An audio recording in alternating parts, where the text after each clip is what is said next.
Hi guys, and welcome back to another video. As you see today, I'm using a little bit of a different format. This because I didn't want the video to be too long.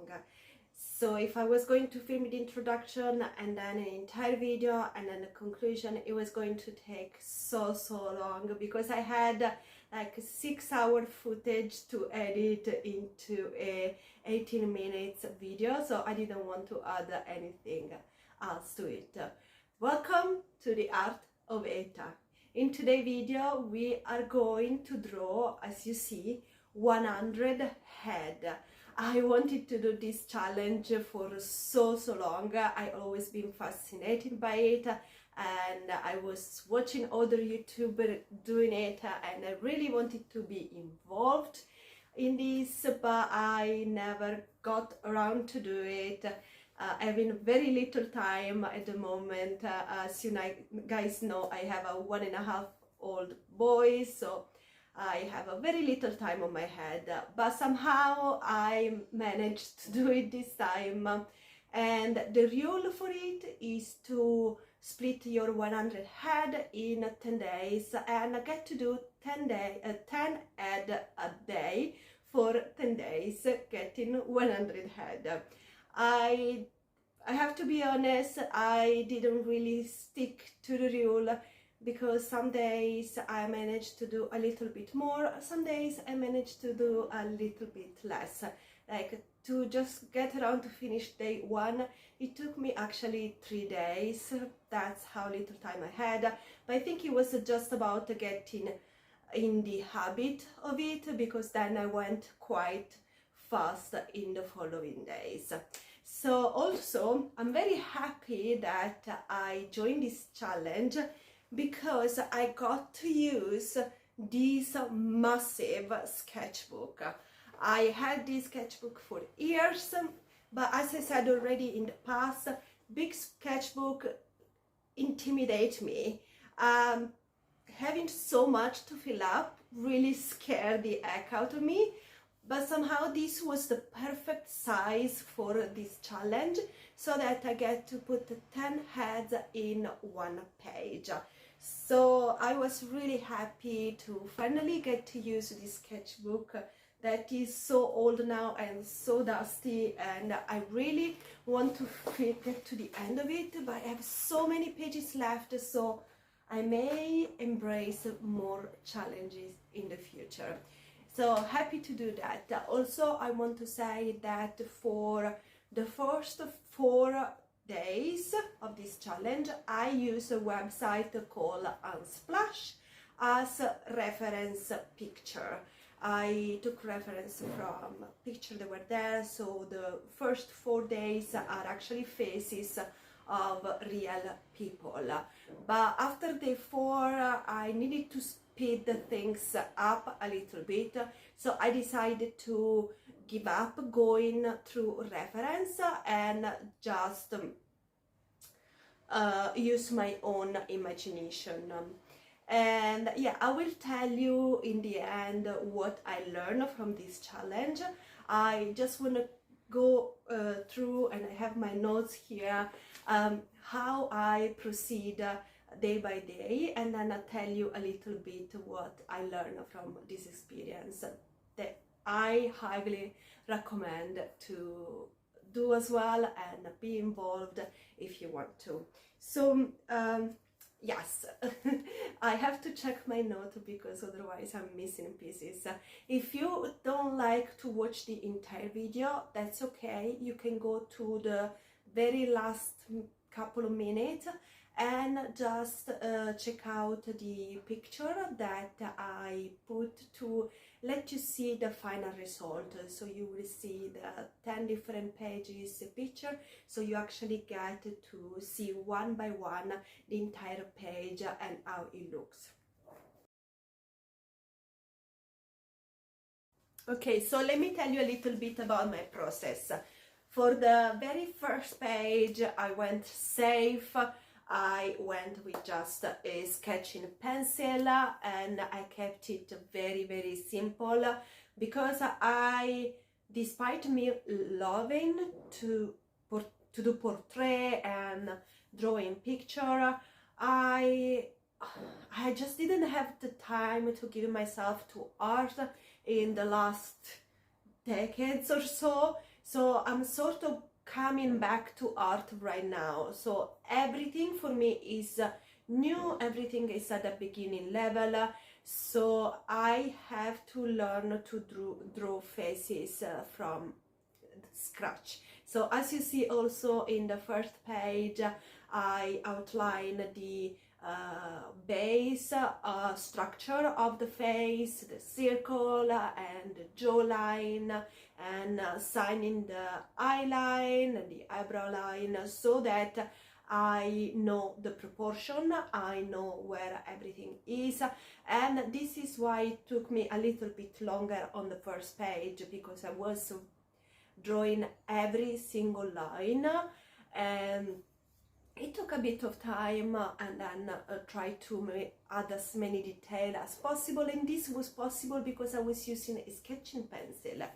But then by the second page, I got a bit fed up with the sketching pencil. I also wanted to be able to see what I was doing, because I feel if you just use a sketching pencil, it doesn't really pop on the camera that much.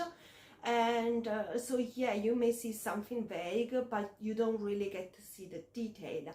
So for the second page, I decided to use pens and a different color of the pens, so that I make things interesting for me as well, and not just for you. So the page starts to get more color and more fun to look at.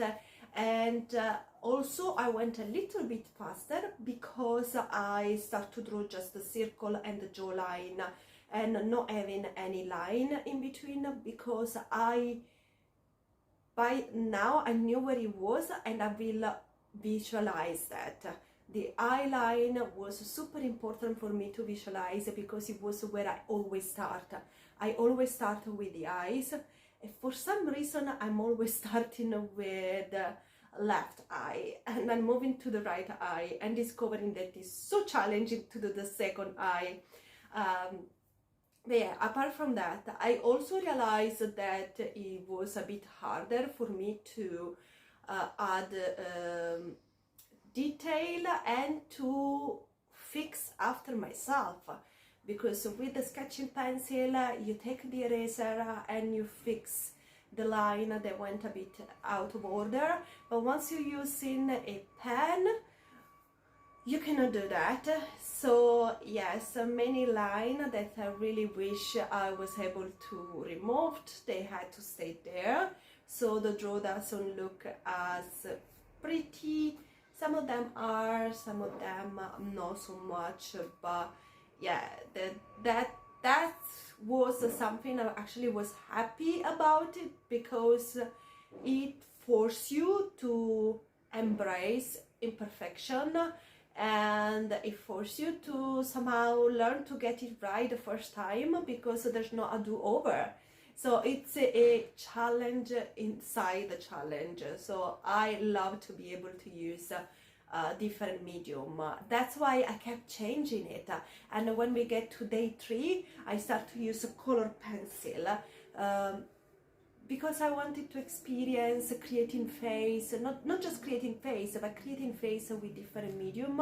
And I love to use color pencils so much, because are a little more forgiven than pen, even if not completely, in the meaning that you can erase them, even if maybe you cannot erase it perfectly, but you can see where is the new line and the old line.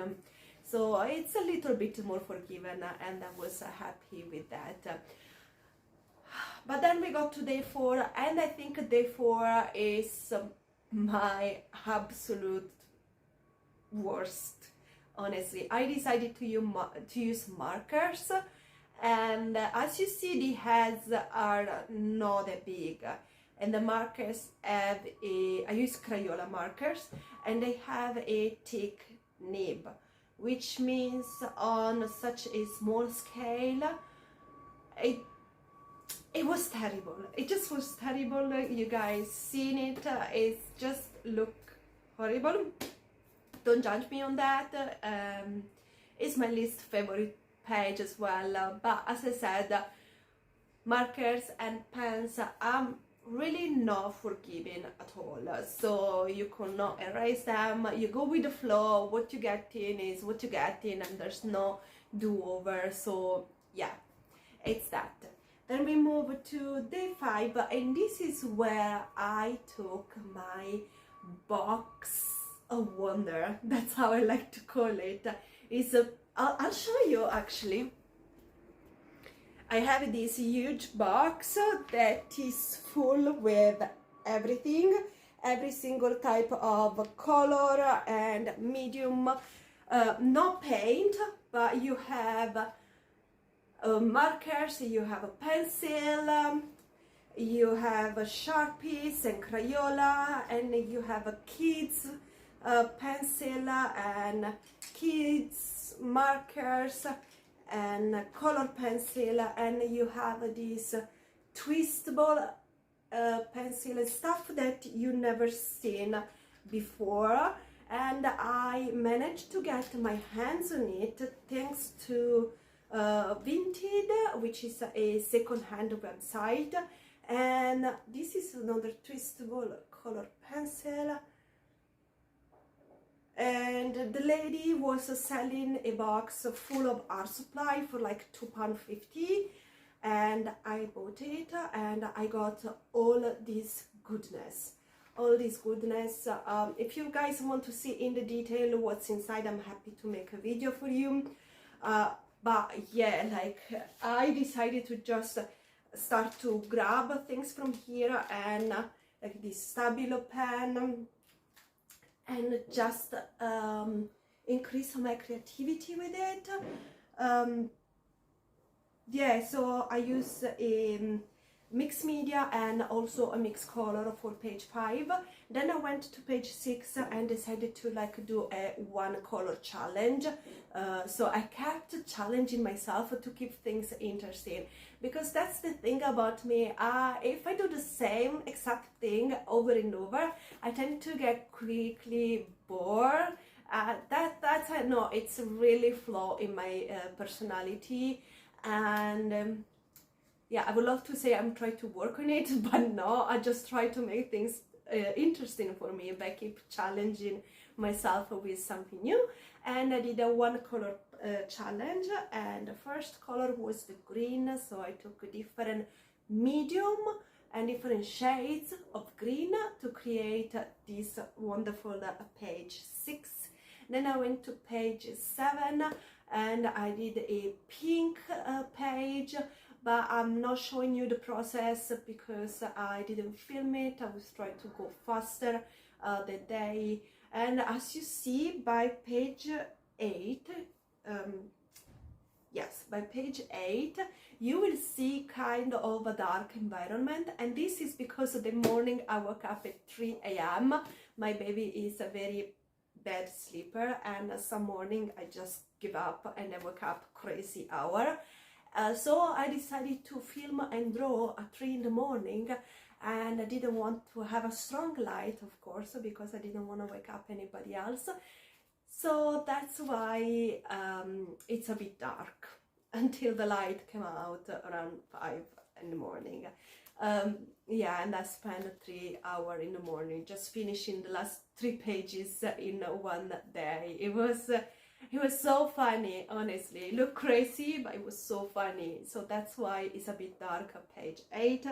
And the color that I chose in this case was the color blue. And then I went back to the pens for day 9, and for the last page I decided to use color pencil because it was actually the medium that I enjoy to use the most.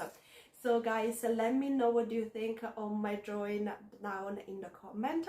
And I want to quickly tell you what I learned in this experience and if I feel like I improved.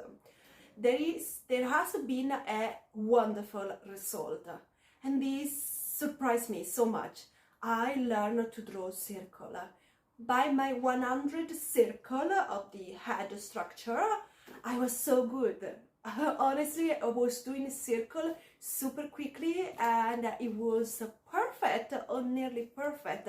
So this is an amazing result that I never thought I would be capable of. So if you struggle to draw a circle, draw it 100 times and you actually may get really good at it. So just for this, I was so happy, and then also learn to visualize with my eyes the proportion of the head, where the eyes should be. I think I still need the base structure underneath. It really helped me to see where everything has to go, but get to understand the proportion of the face a little bit better made me really happy. And I was terrible in drawing nose. I'm still terrible, also because the images were smaller, so I didn't really focus on the detail. But I got to practice a little bit and visualize a little bit of the detail. So I think I got a bit of a hang on it, but still I have to practice a lot. I feel like I improve drawing face. I feel like I improve my confidence. I didn't improve too much my technique. I was too focused on actually get it done, because I have a limited time. I could not give every single face at the time I wanted. So my next step will be to focus on a face at a time and really fill it up with shades and detail, even if that is just with a sketching pencil. And this is something I really want to do. I think I understood the technique better for the face. Now it comes to practice, and this wasn't nearly enough practice, guys. I have to do so much more. But anyway, this is my video for today. I really hope you enjoy, and let me know if you've done already this challenge in the past, or if it's in your to-do list and you're planning to do it. And also let me know which one was your favorite page and your favorite medium in this video. Thank you so much for sticking along for this new challenge that I loved, and I hope you did too. I will see you in next video. Bye guys.